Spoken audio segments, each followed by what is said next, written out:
শুভেচ্ছার স্বাগতম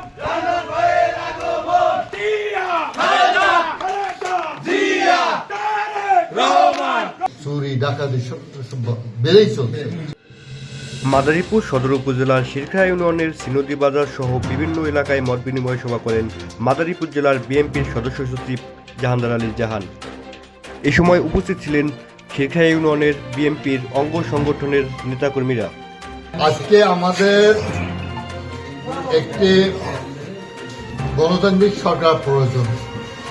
এমনই একটি সময় গেল, 17টি বছর একটা স্বৈরশাসন দেশটাকে অকার্যকর রাষ্ট্র হিসেবে পরিচিত করছে, দুর্নীতিবাদ হিসেবে করছে, ভোট চুরি এবং দেশের টাকা বিদেশে খুন গুম এমন কোনো কাজ নেই যে না করছে, যার ফলে বিশ্বের কোনো ইতিহাসে নাই যে রাষ্ট্রের প্রধান তার সফরসঙ্গী অর্থাৎ মন্ত্রী পরিষদ, সংসদ, দলীয় নেতাকর্মীদের নিয়ে দেশের চেয়ে পালিয়ে দেয়।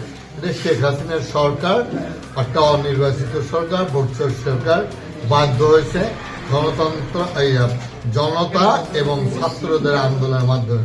দেখেন, আমরা 17টি বছর যে আন্দোলন সংগ্রাম করছি, আমরা একটা গণতান্ত্রিক প্রক্রিয়ার মধ্যেই করেছি। সে জায়গায় আমাদের গুম খুন এবং গায়েবী মামলা অনেক। আজকে মানুষের প্রাণের দাবি, দ্রব্যমূল্য কোথায় গিয়েছে? রাষ্ট্রের বিচার ব্যবস্থা ছিল না, মানুষের ভোটার অধিকার ছিল না, গণতন্ত্র ছিল না, কোনো কিছুই ছিল না, দুর্নীতিতে সম্পূর্ণ সয়লাভ ছিল। তো সেইটাতে পরিত্রাণ আমরা জুলাই আগস্টে পেয়েছি। আমরা সেই জনতা এবং ছাত্রদের বিপ্লবের মাধ্যমে যারা নিহত হয়েছেন সেই সমস্ত ব্যক্তিদের, শহীদদের স্মরণ করছি এবং তাদের রুহের মাত্রায় কামনা করছি।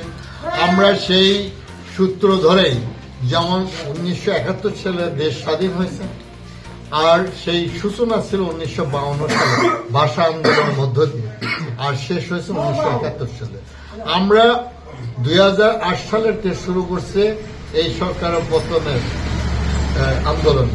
আজকে সেই জনতা এবং ছাত্রদের আন্দোলনের মধ্যে দিয়ে সেটা অবসান ঘটছে জুলাই এবং 5ই আগস্টের মধ্যে দিয়ে। এটা স্বৈরশাসক পালাইতে বাধ্য হয়েছে। আমরা সেই আজকে ডক্টর ইউনূস সাহেব আজকে আমাদের একটা অন্তর্বর্তী সরকারের দায়িত্ব পালন করছেন, আমরা অভিনন্দন বা মোবারকবাদ জানাই। বর্তমানে পরিস্থিতি আমরা বারবার বলছি, আপনারা আইন শৃঙ্খলা ঠিক করেন, আপনারা দ্রব্যমূল্য নিয়ন্ত্রণে আনেন, কিন্তু কোনোটাই আজ পর্যন্ত পারতেছে না। আর আমরা বলছি সংস্কার, কতটুক সংস্কার একটা অনির্বাচিত করতে পারে, শুধু ওইটি আপনার সংস্কার করেন, আর বাকি সংস্কার কিন্তু নির্বাচিত সরকার করবে। সেটা বিএনপি আসুক, আর জাতীয় সরকার আসুক, বা অন্য কোনো দল আসুক, সেই জায়গায় একটা জনগণের নির্বাচিত সরকারের সংস্কার করার কথা। আর ওনার করার কথা আজকে একটা নির্বাচন কমিশন সুষ্ঠুভাবে যেন মানুষের ভোটটা দিতে হয়, সেই জায়গায় সংস্কার হয়। দলীয়করণ প্রশাসন থেকে সে জায়গায় একটা সুন্দরভাবে পরিষ্কার একটা আইন শৃঙ্খলার মধ্যে আনা। তো এই ধরনের কাজগুলা, অর্থাৎ সুষ্ঠু একটা নির্বাচন করার জন্য যতটুকু সংস্কার করার দরকার, আমরা জাতি 18 কোটি মানুষ সেটাই কিন্তু ওনার প্রত্যাশা করছে।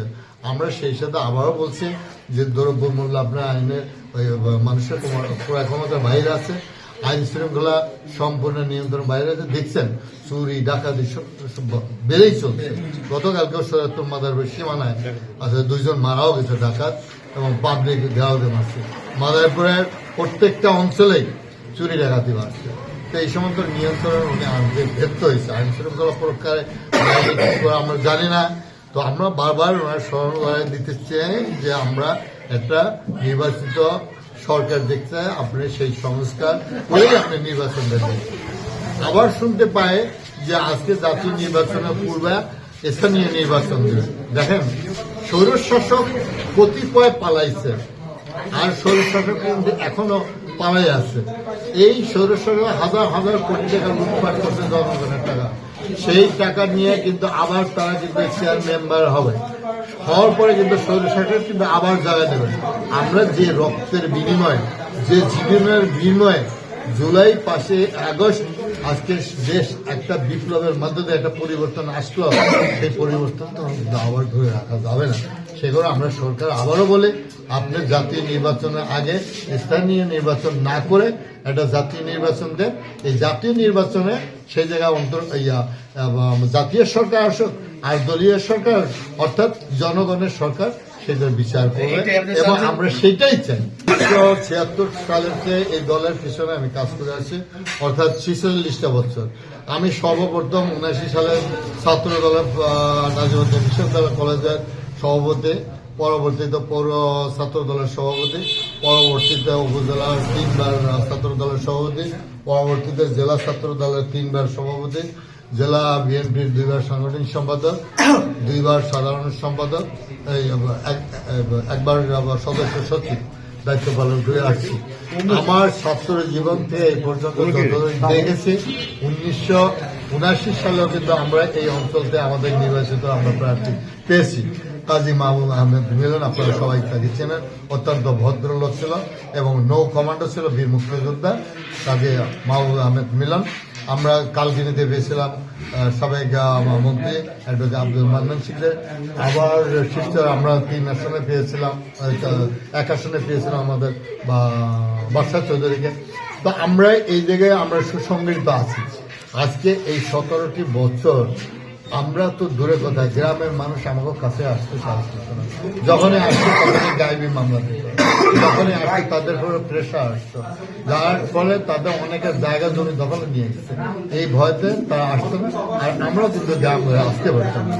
দল আমরা আমাদের সুসংগঠিত আছে, আমরা আমাদের মধ্যে আজকে চ্যালেঞ্জ আছে। তার মানে এই নেই প্রতিহিংসা নাই, প্রতিযোগিতা আছে।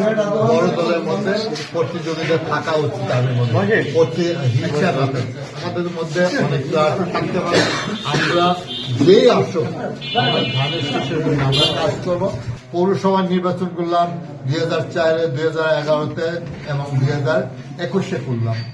তো এই যে নির্বাচনের মধ্যে দেয়া আমরা লক্ষ্য করছি যে আমাদের কিছু সম্প্রদায় যা টাকার কাছে বিক্রি হয়, মাথা নত করে, আমি মনে করি এই সমস্ত সম্পূর্ণ ত্যাগ করে এই বছর আমরা সবাই ঐক্যবদ্ধ এই নির্বাচনে একটা সুষ্ঠু সুন্দর নিরাপদ হবে সেই প্রত্যাশা নিয়ে আমরা শিক্ষাবাসী সকল পর্যায়ে যা ভাইরা রয়েছে, মা বোনেরা রয়েছেন, প্রত্যেকেই এবছর ধানের শীষকে ভোট দিয়ে অন্তত জয়যুক্ত করবেন।